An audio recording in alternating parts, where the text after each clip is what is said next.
We're going to find out if this is actually going to work out for them, because we know that, again, the momentum that both these teams have had throughout the Swiss stage has been pretty good. But with that, you know, looking at this now, I think when we talk about the specific heroes that could change the course of this game, wow, already quite aggressive. And mid lane, a lot of damage being done. It's somewhat to be expected, right? Cho, Zusin, mid combo is going to be very oppressive just in terms of level 1 damage. Make sure you guys go ahead and grab yourselves the M6 pass. It's available now from the 18th of November all the way to the 29th of December. You can complete all tasks in the game to reach level 75 for free, and there's a ton of rewards waiting for you guys. Of course, the Claude battle emote, the Glory Avatar border, the battle emote for Baksha, and the new special skin for Baksha as well, the Dauntless Shield, all for free. So back to the game. I think one of the things here too, Staffa, is the pacing, I guess you could say, this time around for RQ Hoshi. We know that they love to fight, especially early on. With a lineup like this, especially with the Granger, I think once you have that level 4 available from Edok, like we've seen him do in the past with this Cho, they're going to be aggressive already. They already are. Troll almost dead, 10%. Hoda going to be able to block that Death Sonata to make sure First Blood isn't given too early on. But a beautiful Lantern pull on Coffin, going to continue the pressure on for RRQ. Again, pressure is what we expect here with the lineup from RRQ, and wondering if Twisted Minds will be able to answer it. The fact that they have a chip, they start up this turtle right away. Yeah, Hoda's just going for it and instantly seals it away before RQ Hoshi can even respond. We're going to see Mike Summer pull the back with the Lantern, going to use the Glorious Pathway to get out. Very decisive decision to go ahead and start up that turtle right away based on how things went, and they secure them the objective. Great for Twisted Minds. Taking a look here, emblems-wise as well, this is nothing, you know, too out of the ordinary. Of course, on both sides still, you have the revitalizers for both these teams to go around with. But even then, the matchup in the jungle alone, I'm wondering how the pacing will be, because so far, even for Hoda, he's been doing pretty good, you know, dealing with the pacing that needs to be set up against this Granger jungle, able to farm. This is one thing we know about Nolan, is even if you don't force these fights, Nolan can shine later on, especially by just getting to the back lane or even putting pressure on the opposite side of the map, and then you have to respond to this. You know, we usually see this with King Kong before when he loved to pick the Nolan pick up, and they'll go ahead and work around that. But so far, it's been a struggle to really find that pick off from either side. But now that Edok has the Way of the Dragon available, this is where we see them possibly trying to make a play. Sano's going to get the information. Whoa, the kick. Good flicker from Troll, though. Not going to let the Way of the Dragon go in the direction they wanted. Pops on the shortcut. Troll will be taken out. First Blood over to Sutsujin. And even the Twisted Minds takes the portal through RQ Hoshi. Instantly scatter their front lines and don't give them any space. That was the right idea, man. You know, like, they went in, Troll goes in, Zaman Force. Here comes Hoda, looking for Skylar. We're going to see the flicker used. Zaman Force as well, allowing the Harif to jump away easily from Hoda. Good flicker, and that's the point I was going to say earlier on. You know, that was the right idea. Drop the shortcut, go in. Edok actually survived that initiation through the portals because he had the flicker, and then Skylar there too. Burning that will stay alive. First item pickup, the priority here for Sutsujin is going to be the Sky Piercer, man. So wondering what else the build will be here for this Granger in the jungle. But this time around, RQ looks to go ahead and secure themselves this turtle. So now 1-for-1, both teams. Edok, it's got to be a little bit careful here. Doesn't have a flicker available, but still has the backup of the team Rins there as well. So still, both teams kind of looking for this side of the map where they can actually really punish things. Yeah, RQ Hoshi especially, we know to be a team that's quite aggressive early on. They definitely have more of an early to mid-game power spike. So even though you're on a hero that can actually scale up with stacks like the Granger, we see Sutsujin going for Sky Piercer to just full out aggro the early game. Here again, focus on the bottom side. This is what we see teams really do, especially against the Bruno right now, and this might be the play for them, but so far so good. Troll's been exactly where he needs to be. Kind of keeping an eye on Sano there, making sure that, you know, doesn't get too out of control from the pressure being put by RQ. And so they still kind of look for things, and this is still the answer, though. You can see them really focusing down, doubling down on the side of the map. They want to start to get some of the tier 1 down. if they can, and Sano trying to keep them at bay, but look at the damage. Ouch! That is a lot of damage. Purify used by Sano in the backline. Portal drop down in the front line, and they're going to be able to catch out one, but it's going to be a Skylar trade for Sano. Both goal leaders gone. The knock-up, wave the Dragon, Jikundo onto Hoda, but he's still able to dash away. Dyron now on top of the Nolan, going to be able to pick him off with Rin's assistance. As Enoch is picked up in the backline, it is trade for trade for trade, as Sutsujin picks up one for himself. Only 2 players remaining on both teams. Avatar the Guardian gonna look for the knockup, but Coven still has Purify, so the Zuzin is able to walk out. Yeah, even trade. You know, 3 for 3 so far. Sano, though, joining the fight again. Gonna force them out of the jungle. Taking a couple shots from the Rhapsody, too. But ultimately, a good fight from Twisted Minds. You know, able to go toe-to-toe. It was unfortunate that Sano kind of got cut off, and then, you know, he got caught away from the team, and Rins was able to clean it up, and then the shortcut came through.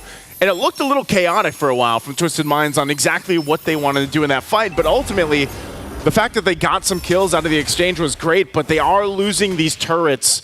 And that is going to be the advantage that RRQ plays with as they work on this third turtle. Secure it here now, 2 in their favor. And also, again, the space here. Troll, though, joining the fight. Yep, Troll dropping down the shortcut on Skylar, but multiple members of both teams going to be taking it through. Skylar now being surrounded. Avatar the Guardian, unfortunately, in a bad spot from Dyron, so not able to save him. But now the lift up on Hoda, going to be one traded over. Sano doing so much damage on the backline, though, as RQ Hoshi is dealing with all of the bulky frontliners, and they're not able to break through. One more down. Here comes Sutsujin from flank. Not able to finish off Troll, though. Rhapsody comes out, Cuffing, going to use the ultimate as well to escape from Edok. And RQ Hoshi has run out of resources. Twisted Minds comes out on top.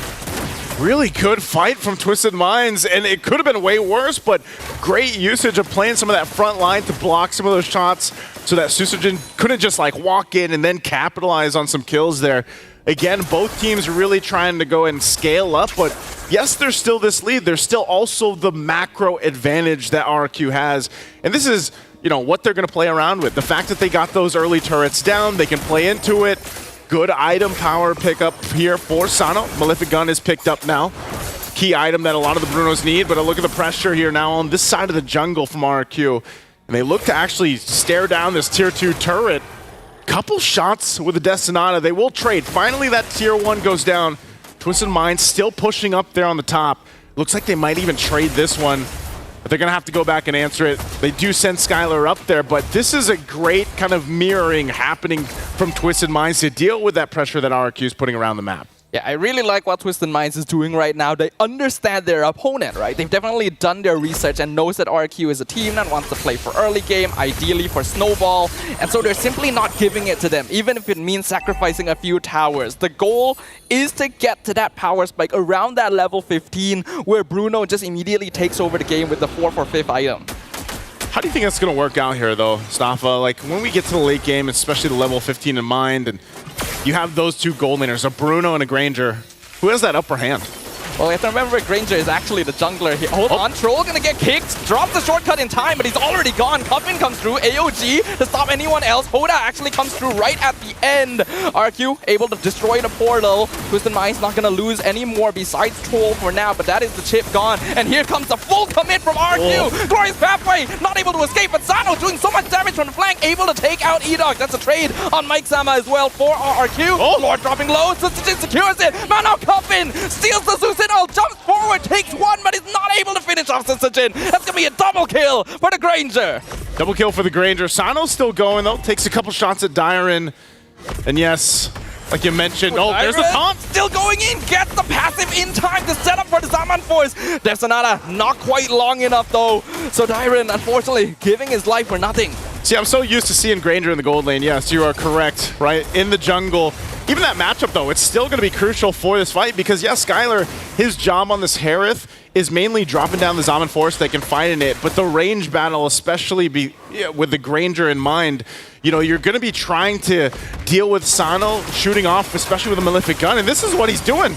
Yeah, look at how much damage, how much pressure Sutsujin is applying all by himself. The the blow up, the shutdown, the monster kill as Sutsujin plays one final Death Sonata for Sano. That's what I was talking about, man. I mean, the 2 marksmen technically on the map is what you have to deal with in the range.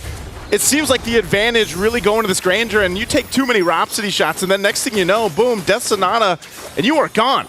Oh, Hoda. Hoda trying to look for Skylar, but the Salmon Force comes out. We can see even Skylar is scaling up now despite not having any kills. And Sutsujin dropping Mike Sama to 30%, forcing out the glorious pathway before the fight even starts. Death Sonata just pelting at Sano from all the way across the map. How do you catch this guy? You know, how do you actually put that pressure where you need to? They're going to put it on the top turret right now. Trying to salt the base down. Again, it was only that first lore that pushed in. They will lose those holy shields, those holy defenses in the base, but ultimately Twistedminds does hold on. We get a preview of the stacks, of course, for the Granger, but also the Sky Piercer. He's got 5 stacks right now at the 50 mark. And this is the thing. You're already seeing that preview, and I think that's what's got to be answered here. How do you deal with this? How do you catch Susujin? Because, you know, even if you try to go for that angle, then this is why I was saying the Zaman Force plays that part where at least you can drop it down, and then Skylar can do his thing, and he's been farming up for the majority of the game. And it does get a little more difficult, and I think that's why we have to see Troll utilize the shortcut in a specific way to be able to offset RRQ Hoshi's kind of positioning when it comes to the team fights. Yo, Sutsujin is actually insane right now. Double the farm of Hoda, nearly triple the damage dealt of the second highest DPS in the game. He is showing us how Granger jungle is meant to be played. And I am terrified because I am going to see him everywhere in my pub games after this. You know what? At this point, there's been some trendsetters so far. Troll found Sutsujin. There it is. Shortcut comes in. Coffin with the shutdown. And now Rins has to use ultimate defensively. That is the kill that Twistedminds have been looking for, but can still play. Flicker forward by Troll to escape. Unfortunately, still going to be cut off by 4 members of RRQ looking for a little bit of vengeance. Zaman Force should be the final nail in the coffin here as Skylar finds a little bit of revenge. Oh, you see what's happening here too. Twistedminds gets that information. They make their way to Lord. They know that Susujin's down and gone. But RQ, they actually want to stall this out as much as they can and possibly even fight this. Can they make it happen? AOG gonna miss on Dyren. Actually zones out the way of the dragon onto Hoda, right into Rins, but Hoda quite ready. Still able to get it though with the Salmon Force comes in. Dyren buying a lot of space between Coffin and Sano. Gonna eventually lose his life because Bruno is starting to hit pretty hard. But RQ Hoshi will secure the position they were looking for around the Lord Pit. Sutsujin finally respawned. Coffin trying to drop Rins down, but Purify already used. Has to use the ultimate as well. Sano looking for Skylar, not able to find it. Rins gets executed at the end of his life, but the job is done as the Lord falls into the hands of RRQ. Great play there from RRQ to actually go ahead and stall things out, find the right target, take out Hoda, and that bought him enough time for Susujin to make it to secure the Lord.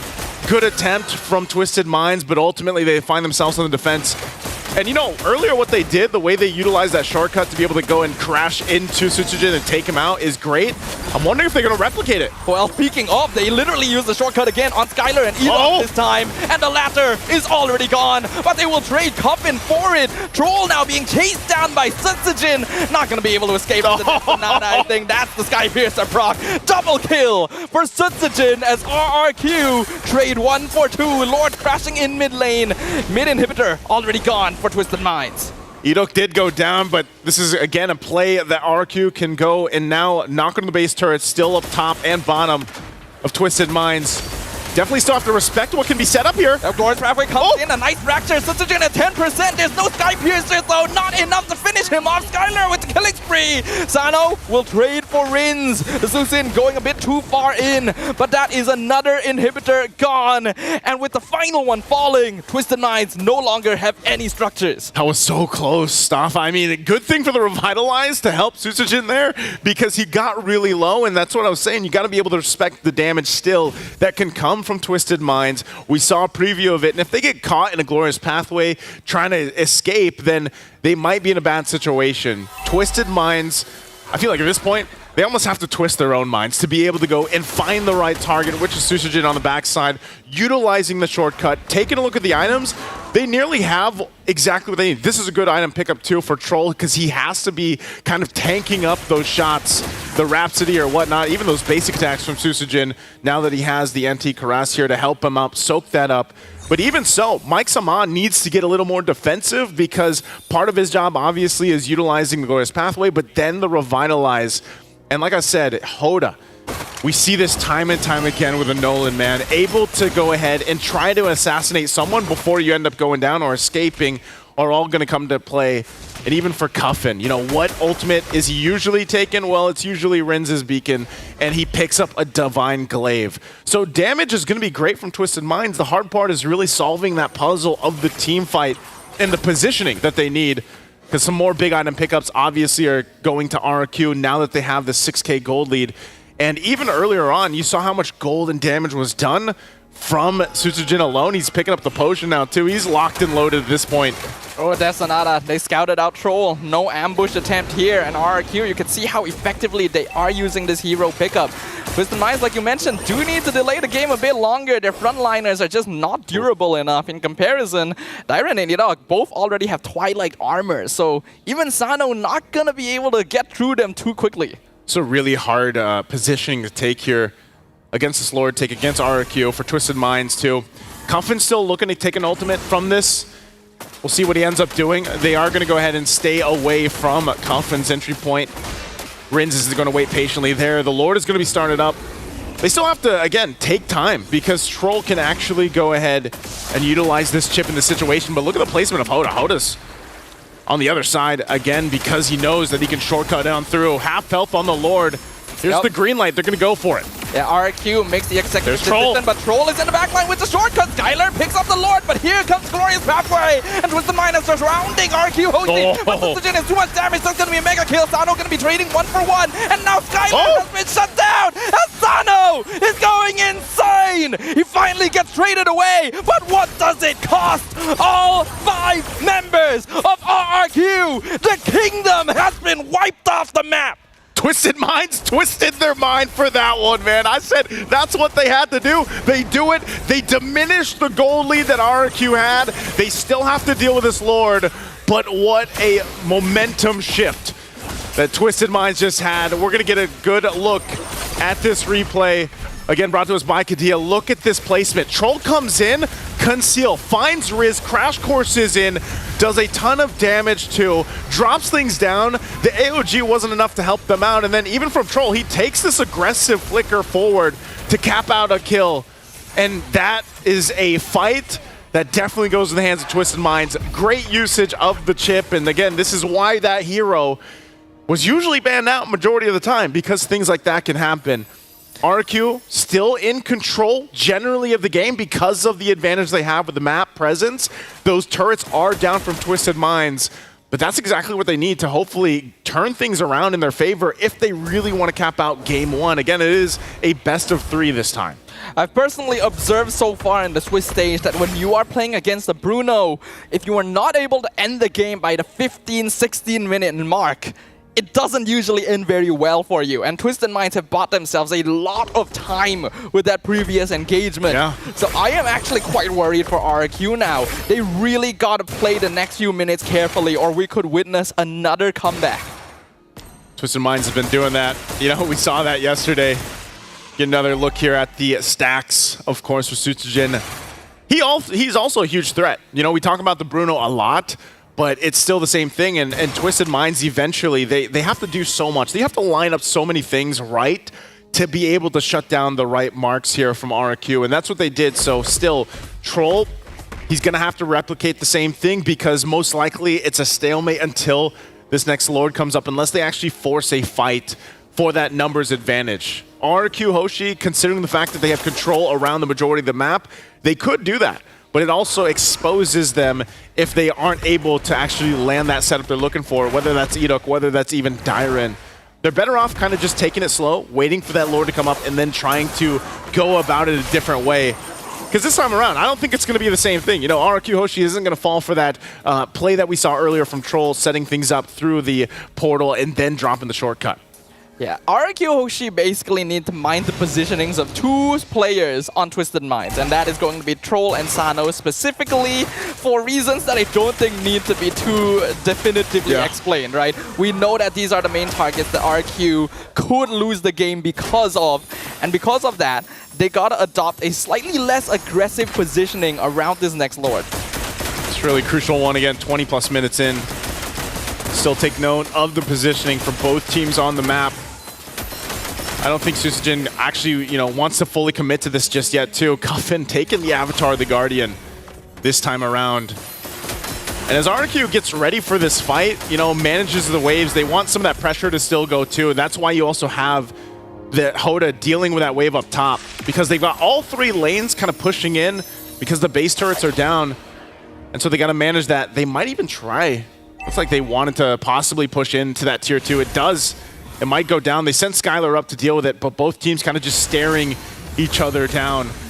If they could actually get a surprise attack on someone here for Twisted Minds, if they can actually find one of the members of RQ and take them down, then that sets themselves up better for the Lord take. But it's half health now. And Cuffin holding on to this Avatar of the Guardian. It is going to go for a reset. They're still staying up top, though, too. They're up Hoda alongside Troll. Both teams not really wanting to overcommit on this Lord. Yeah, in this case, Twisted Minds going for the macro decisions here. And Troll finally taking the shortcut through. Flickers forward. Doesn't really find the target he needed, but Portal comes through finally to set up Hoda. Comes right in, gets the Lord very, very easily. RQ Hoshi looking for retribution right now. Trying to pick up Mike Sama, but he's able to run away. And Cuffin, even with the Terrify, prevents further engagement. Twisted Minds snatches the Lord right from under RQ Hoshi. Again, another box ticked here for Twisted Minds to go ahead and turn the game in their favor. They made the right move. They went in, they got the Lord, and then they disengaged. And now they can kind of recuperate themselves and get ready to go ahead and march further with this. Look at the gold difference between the gold laners. Sano's done an amazing job at really farming up. Still obviously locked in with everything that he needs. Going with the no boot route here. And just picks up the potions because he wants to be able to pop off as much damage as he can when things are set up. Cuffin still holding on to the Avatar of the Guardian too. This could be a very scary defense for RQ Hoshi to defend against as that Lord makes its way up top. They try to hold on to these turrets the best they can. They still have the tier 2 turrets, and it looks like they'll clear things out that way. But also defensively. Earlier I was saying Mike Saman needed to get some more of that tankiness, and now he's got it. Even with the immortality, able to help him out from this. So RQ, as the waves are going to be managed out, how do they approach this base defense? When we look at it, their base defense isn't too bad, but they're most likely going to have to utilize the Zaman Force to clear some of these powered up waves, because this is a rather strong Lord pushing in at almost the 23-minute mark. They want to hold on to the base turrets, but we might see a exposed base from RQ as they get ready for the defense. Flores Pathway comes in, Twisted Mind looking for the kill angle. Dyron caught out, cannot AOG out to safety. Killing free for Hoda, and the stolen AOG knocks up Enoch. He has to flicker away. They gotta deal with the Lord. Able to pick up Troll. The Lord is on top of the crystal, but it's dropping low. Zaman Force comes out. RQ Hoshi will be able to clear it away as Twisted Minds now retreat. Skylar blows up in a single second as Sano kicks him in the face with a bowling ball. Twisted Minds in full control. Yeah, those aren't footballs anymore, Staffa. Those are bowling balls at this point from Sano. And you can see just how much damage it is doing. Troll even going back in. Shortcut comes out. Cuffin takes in. Mike Sama as well. Flores Pathway drop down. Enoch gonna be targeted. Still has immortality. Susujin trying to clear the wave as much as possible, but they don't have enough damage. Twisted Minds have turned it around. They have